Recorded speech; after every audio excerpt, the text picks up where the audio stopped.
உடல் ஆரோக்கியமா இருந்தா தான் நோய் எதிர்ப்பு சக்தி நமக்கு அதிகரிக்கும்.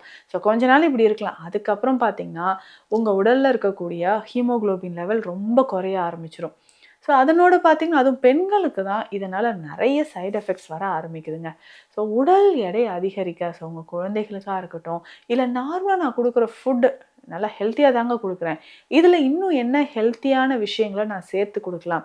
உடல் எடை அதிகரிச்சு, அதாவது அண்டர் வெயிட்ல இருக்கக்கூடியவங்க, வயதிற்கேற்ற ஒரு உடல் எடை கிடையாது. 40 வயது மதிக்கத்தக்க ஒரு நபர் எவ்வளோ இருக்கணும்? அதுவும் பெண்கள் எவ்வளோ இருக்கணும்? அப்படின்னா, குறைந்தது 50, 55 கிலோவாச்சும் இருக்கணும். அதுக்கு மேலேயாச்சும் இருக்கணும்.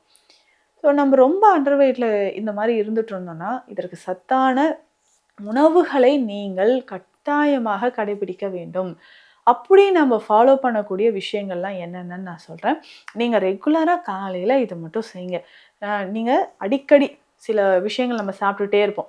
டீ அதிகமா குடிப்பீங்க. அதுவுமே என்ன ஆகும்னா, உங்களுக்கு அதிகமான அந்த பசி உணர்வையே அது வந்து தடை பண்ணுதுன்னு சொல்லலாம்.